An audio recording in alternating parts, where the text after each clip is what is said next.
ब्रह्मा जी कहते हैं, अब मैं पूजा की सर्वोत्तम विधि बता रहा हूं, जो समस्त अभीष्ट तथा सुखों को सुलभ कराने वाली है। देवताओं तथा ऋषियों, तुम ध्यान देकर सुनो। उपासक को चाहिए कि वह ब्राह्म मुहूर्त में शयन से उठकर जगदम्बा पार्वती सहित भगवान शिव का स्मरण करे तथा हाथ जोड़ मस्तक झुकाकर भक्तिपूर्वक उनसे प्रार्थना करे। देवेश्वर, उठिए, उठिए। मेरे हृदय मंदिर में शयन करने वाले देवता, उठिए। उमाकांत, उठिए और ब्रह्मांड में सबका मंगल कीजिए। मैं धर्म को जानता हूं, किंतु मेरी उसमें प्रवृत्ति नहीं होती। मैं अधर्म को जानता हूं, परंतु मैं उससे दूर नहीं हो पाता। महादेव, आप मेरे हृदय में स्थित होकर मुझे जैसी प्रेरणा देते हैं, वैसा ही मैं करता हूं। इस प्रकार भक्तिपूर्वक कहकर और गुरुदेव की चरण पादुकाओं का स्मरण करके गांव से बाहर दक्षिण दिशा में मल मूत्र का त्याग के लिए जाए। मल त्याग करने के बाद मिट्टी और जल से धोने के द्वारा शरीर की शुद्धि करके दोनों हाथों और पैरों को धोकर दतुआन करे। सूर्योदय होने से पहले ही दतुआन करके मुंह को 16 बार जल की अंजलियों से धोए। देवताओं तथा ऋषियों, षष्ठी, प्रतिपदा, अमावस्या और नवमी तिथियों तथा रविवार के दिन शिव भक्त को यत्नपूर्वक दतुआन को त्याग देना चाहिए। अवकाश के अनुसार नदी आदि में जाकर घर में ही भली भांति स्नान करे। मनुष्य को देश और काल के विरुद्ध स्नान नहीं करना चाहिए। रविवार, श्राद्ध, संक्रांति, ग्रहण, महादान, तीर्थ, उपवास दिवस अथवा अशौच प्राप्त होने पर मनुष्य गर्म जल से स्नान न करे। शिव भक्त मनुष्य तीर्थ आदि में प्रवाह के सम्मुख होकर स्नान करे। जो नहाने के पहले तेल लगाना चाहे, उसे विहित एवं निषिद्ध दिनों का विचार करके ही तैलाभ्यंग करना चाहिए। जो प्रतिदिन नियम पूर्वक तेल लगाता हो, उसके लिए किसी दिन भी तैलाभ्यंग दूषित नहीं है, अथवा जो तेल इत्र आदि से वासित हो, उसका लगाना किसी दिन भी दूषित नहीं है। सरसों का तेल ग्रहण को छोड़कर दूसरे किसी दिन भी दूषित नहीं होता। इस तरह देश काल का विचार करके ही विधि पूर्वक स्नान करे। स्नान के समय अपने मुख को उत्तर अथवा पूर्व की ओर रखना चाहिए। उच्छिष्ट वस्त्र का उपयोग कभी न करे। शुद्ध वस्त्र से इष्ट देव के स्मरण पूर्वक स्नान करे। जिस वस्त्र को दूसरे ने धारण किया हो अथवा जो दूसरों के पहनने की वस्तु हो तथा जिसे स्वयं रात में धारण किया गया हो, वह वस्त्र उच्चिष्ट कहलाता है। उससे तभी स्नान किया जा सकता है जब उसे धो लिया गया हो। स्नान के पश्चात देवताओं, ऋषियों तथा पितरों को तृप्ति देने वाला स्नानांग तर्पण करना चाहिए। उसके बाद धुला हुआ वस्त्र पहने और आचमन करे। द्विजोत्तमों, तदनंतर गोबर आदि से लीप पोतकर स्वच्छ किए हुए शुद्ध स्थान में जाकर वहां सुंदर आसन की व्यवस्था करे। वह आसन विशुद्ध काष्ठ का बना हुआ थी, पूरा फैला हुआ तथा विचित्र होना चाहिए। ऐसा आसन संपूर्ण अभीष्ट तथा फलों को देने वाला है। उसके ऊपर बिछाने के लिए यथा योग्य मृगचर्म आदि ग्रहण करे। शुद्ध बुद्धि वाला पुरुष उस आसन पर बैठकर भस्म से त्रिपुंड लगाए। त्रिपुंड से जप तप तथा दान सफल होता है। भस्म के अभाव में त्रिपुंड का साधन जल आदि बताया गया है। इस तरह त्रिपुंड करके मनुष्य रुद्राक्ष धारण करे और अपने नित्य कर्म का संपादन करके फिर शिव की आराधना करे। तत्पश्चात 3 बार मंत्रोच्चारण पूर्वक आचमन करे। फिर वहां शिव की पूजा के लिए अन्न और जल लाकर रखे। दूसरी कोई भी जो वस्तु आवश्यक हो, उसे यथाशक्ति जुटाकर अपने पास रखे। इस प्रकार पूजन सामग्री का संग्रह करके वहां धैर्यपूर्वक स्थिर भाव से बैठे। फिर जल ककीर और अक्षत से युक्त एक अर्घ्य पात्र लेकर उसे दाहिने भाग में रखे। उससे उपचार की सिद्धि होती है।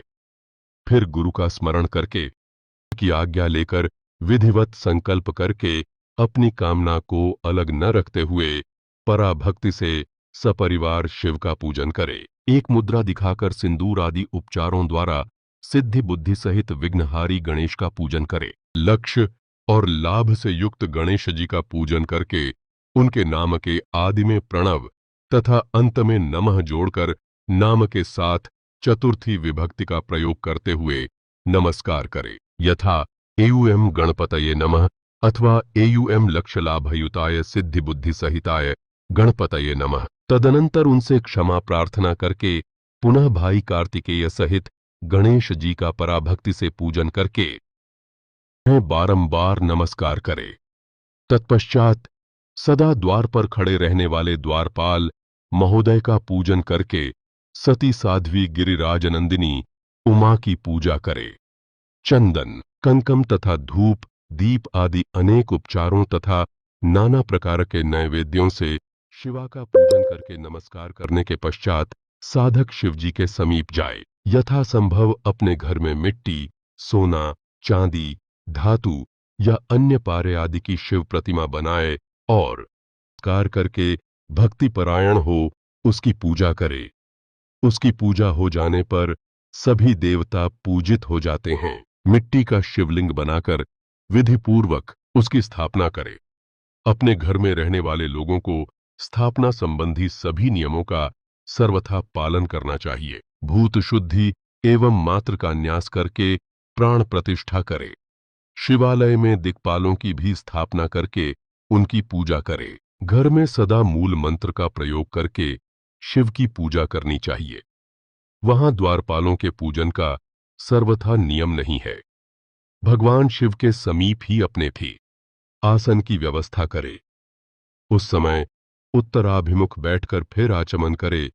उसके बाद दोनों हाथ जोड़कर तब प्राणायाम करे। प्राणायाम काल में मनुष्य को मूल मंत्र की 10 आवृत्तियां करनी चाहिए।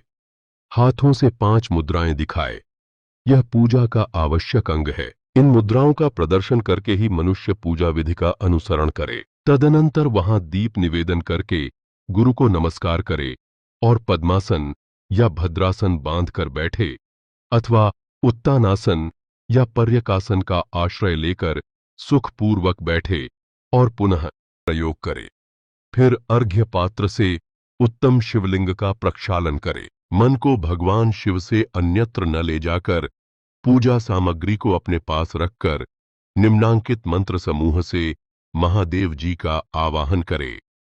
कैलास शिखरस्थम च पार्वती पतिमुत्तमम यथोक्त रूपिणम शंभुम निर्गुणम गुणरूपिणम पंचवक्त्रम दशभुजम त्रिनेत्रम वृषभध्वजम कर्पूर गौरम दिव्यांगम चंद्रमौलि कपर्दिनम व्याघ्रचर्मोत्तरीयम च गजचर्मांबरम शुभम वासुक्यादिपरीतांगम पिनाकाद्यायुधान्वितम प्रसन्नमुखपङ्कजं विष्णुब्रह्मणुतं सदा शिवमावाहयाम्यहं सिद्धयोष्टौ च यस्याग्रे नृत्यन्तीह निरन्तरं जय जयेति शब्दैश्च सेवितं भक्तपुञ्जकैः तेजसा दुस्सहेनैव दुर्लक्ष्यं देवसेवितं शरण्यं सर्वसत्त्वानां वेदैः शास्त्रैर्यथा गीतं भक्तवत्सलमानंदम। इसके शिखर पर निवास करते हैं। पार्वती देवी के पति हैं। समस्त देवताओं से उत्तम हैं, जिनके स्वरूप का शास्त्रों में यथावत वर्णन किया गया है। जो निर्गुण होते हुए भी गुण रूप हैं, जिनके 5 मुख, 10 भुजाएं और प्रत्येक मुख मंडल में 3-3 नेत्र हैं, जिनकी ध्वजा पर वृषभ का चिन्ह अंकित है। अंगकांति कर्पूर के समान गौर है, जो दिव्य रूपधारी चंद्रमा रूपी मुकुट से सुशोभित तथा सिर पर जटाजूट धारण करने वाले हैं, जो हाथी की खाल पहनते और व्याघ्र चर्म ओढ़ते हैं, जिनका स्वरूप शुभ है, जिनके अंगों में आदि नाग लिपटे रहते हैं, जो पिनाक आदि आयुध धारण करते हैं, जिनके आगे 8 सिद्धियां निरंतर नृत्य करती रहती हैं। भक्त समुदाय जय जयकार करते हुए जिनकी सेवा में लगे रहते हैं, दुस्सह तेज के कारण जिनकी ओर देखना भी कठिन है, जो देवताओं से सेवित तथा संपूर्ण प्राणियों को शरण देने वाले हैं, जिनका मुखारविंद प्रसन्नता से खिला हुआ है। वेदों और शास्त्रों ने जिनकी महिमा का यथावत गान किया है, विष्णु और ब्रह्मा स्तुति करते हैं तथा जो परमानंद स्वरूप हैं, उन भक्तवत्सल शंभु शिव का मैं आवाहन करता हूं। इस प्रकार सांब शिव का ध्यान करके उनके लिए आसन दे। चतुर्थ्यंत पद से ही क्रमशः सब कुछ अर्पित करे। यथा सांबाय सदाशिवाय नमः आसनम समर्पयामि इत्यादि। आसन के पश्चात भगवान शंकर को पाद्य और अर्घ्य दे। फिर परमात्मा शंभु को आचमन कराकर पंचामृत संबंधी द्रव्यों द्वारा प्रसन्नतापूर्वक शंकर को स्नान। वेद मंत्रों अथवा समंत्रक चतुर्थ्यंत नाम पदों का उच्चारण करके भक्तिपूर्वक यथा योग्य समस्त द्रव्य भगवान को अर्पित करे। अभीष्ट द्रव्य को शंकर के ऊपर चढ़ाए। फिर भगवान शिव को वारुण स्नान कराए। स्नान के पश्चात उनके श्रीअंगों में सुगंधित चंदन तथा अन्य द्रव्यों का यलपूर्वक लेप करे। फिर सुगंधित जल से ही उनके ऊपर हरा गिराकर अभिषेक करे। वेद मंत्रों, षडंगों अथवा शिव के 11 नामों द्वारा यथावकाश जलधारा चढ़ाकर वस्त्र से शिवलिंग को अच्छी तरह पोंछे। फिर आचमनार्थ जल दे और वस्त्र समर्पित करे। नाना प्रकार के मंत्रों द्वारा भगवान शिव को तिल, जौ, गेहूं, मूंग और उड़द अर्पित करे। फिर 5 मुख वाले परमात्मा शिव को पुष्प चढ़ाए। प्रत्येक मुख पर ध्यान के अनुसार यथोचित अभिलाषा करके कमल, शतपत्र, शंख पुष्प, कुश पुष्प, धतूर, मंदार क, द्रोण पुष्प, गूमा, तुलसी दल तथा बिल्वपत्र चढ़ाकर पराभक्ति के साथ भक्तवत्सल भगवान शंकर की विशेष पूजा करे। अन्य सब वस्तुओं का अभाव होने पर शिव को केवल बिल्वपत्र ही अर्पित करे। बिल्वपत्र समर्पित होने से ही शिव की पूजा सफल होती है। तत्पश्चात सुगंधित चूर्ण तथा सुवासित उत्तम तैल, इत्र आदि विविध वस्तुएं बड़े हर्ष के साथ भगवान शिव को अर्पित करे। फिर प्रसन्नता पूर्वक गुग्गुल और अगुरु आदि की धूप निवेदन करे। तदनंतर शंकर जी को घी से बरा हुआ दीपक दे। इसके बाद निम्नांकित मंत्र से भक्ति पूर्वक पुनः अर्घ्य दे और भाव भक्ति से वस्त्र द्वारा उनके मुख का मार्जन करे। अर्घ्य मंत्र। रूपम देहि यशो देहि भोगम देहि च शंकर, भुक्ति मुक्ति फलम देहि गृहीत्वाध्यय नमोस्तुते। प्रभो शंकर, आपको नमस्कार है। आप इस अर्घ्य को स्वीकार करके मुझे रूप दीजिए, यश दीजिए, भोग दीजिए तथा भोग और मोक्ष रूपी फल प्रदान कीजिए। इसके बाद भगवान शिव को भांति भांति के उत्तम नैवेद्य अर्पित करे। नैवेद्य के पश्चात प्रेम पूर्वक आचमन कराए। तदनंतर सांगोपांग तांबूल बनाकर शिव को समर्पित करे। फिर 5 बत्ती की आरती बनाकर भगवान को दिखाए। उसकी संख्या इस प्रकार है: पैरों में 4 बार, नाभिमंडल के सामने 2 बार, मुख के समक्ष 1 बार तथा संपूर्ण अंगों में 7 बार आरती दिखाए। तत्पश्चात नाना प्रकार के स्तोत्रों द्वारा प्रेम पूर्वक भगवान वृषभध्वज की स्तुति करे। तदनंतर धीरे धीरे शिव की परिक्रमा करे। परिक्रमा के बाद भक्त पुरुष साष्टांग प्रणाम करे और निम्नांकित मंत्र से भक्तिपूर्वक पुष्पांजलि दे। जलि मंत्र। माया अज्ञानाद्यदि व ज्ञानाद्यद्यत् पूजादिकं कृतं तदस्तु सफलम कृपया तव शंकर, तावकस्त्वद्गत प्राणस्त्वच्चित्तो हम सदा मृड इति विज्ञाय गौरीश भूतनाथ प्रसीद में भूमौ स्खलित पादानां भूमिरेवावलंबनम त्वयि जातापराधानां त्वमेव शरणं प्रभो। शंकर, मैंने अज्ञान से या जानबूझकर जो पूजन आदि किया है वह आपकी कृपा से सफल हो।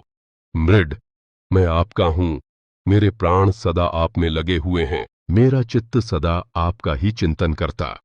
ऐसा जानकर हे गौरीनाथ, भूतनाथ, आप मुझ पर प्रसन्न होइए। प्रभो, धरती पर जिनके पैर लड़खड़ा जाते हैं उनके लिए भूमि ही सहारा है। उसी प्रकार जिन्होंने आपके प्रति अपराध किए हैं उनके लिए भी आप ही शरणदाता हैं। रूप से बहुत बहुत प्रार्थना करके उत्तम विधि से पुष्पांजलि अर्पित करने के पश्चात पुनः भगवान को नमस्कार करे। फिर निम्नांकित मंत्र से विसर्जन करना चाहिए। विसर्जन। स्थानम गच्छ देवेश परिवारयुतः प्रभो, पूजा काले पुनर्नाथ त्वया गंतव्यमादरात्। देवेश्वर प्रभो, अब आप परिवार सहित अपने स्थान को पधारें। नाथ, जब पूजा का समय हो तब पुनः आप यहां सादर पदार्पण करें। इस प्रकार भक्त वत्सल शंकर की बारंबार प्रार्थना करके उनका विसर्जन करे और उस जल को अपने हृदय में लगाए तथा मस्तक पर चढ़ाए। ऋषियों, इस तरह मैंने शिव पूजन की सारी विधि बता दी, जो भोग और मोक्ष देने वाली है। अब और क्या सुनना चाहते हो? और धार्मिक वीडियो देखने के लिए चैनल को सब्सक्राइब करें, वीडियो को लाइक शेयर करें। धन्यवाद।